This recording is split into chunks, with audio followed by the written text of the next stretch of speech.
We're tragedians, you see. We follow directions, there's no choice involved.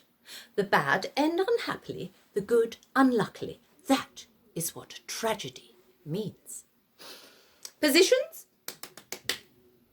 Having murdered his brother and wooed the widow, the poisoner mounts the throne. Here we see him and his queen give rein to their unbridled passion, she little knowing that the man she holds in her arm... All right, no need to indulge yourselves. Oh, I come on now. Lucianus, nephew to the king, usurped by his uncle and shattered by his mother's incestuous marriage, loses his reason, throwing the court into turmoil and disarray as he alternates between bitter melancholy and unrestricted lunacy, staggering from the suicidal to the homicidal. He at last confronts his mother and, in a scene of provocative ambiguity, begs her to repent and recant. The king, tormented by guilt, haunted by fear, decides to dispatch his nephew to England and entrusts this undertaking to two smiling accomplices. Courtiers, friends, to two spies, giving them a letter to present to the English court. And so they depart, on board ship, and then they arrive and disembark and present themselves before the English king. But where is the prince? Where, indeed, the plot has thickened.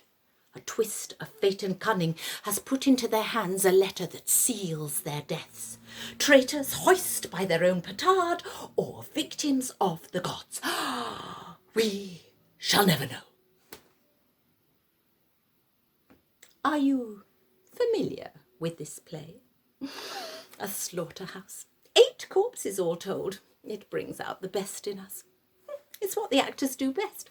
They have to exploit whatever talent is given to them, and their talent is dying. They can die heroically, comically, ironically, slowly, suddenly, disgustingly, charmingly, or from a great height. My own talent is more general. I extract significance from melodrama, a significance which it does not in fact contain, but occasionally, from out of this matter, there escapes a thin beam of light that, seen at the right angle, can crack the shell of mortality. Oh, they also kill beautifully.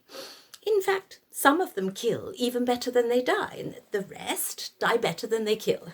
They're a team. I had an actor once who was condemned to hang for stealing a sheep. Or a lamb? Oh, I forget which. So I got permission to have him hanged in the middle of the play. Had to change the plot a bit, but I thought it'd be effective, you know. And you wouldn't believe it.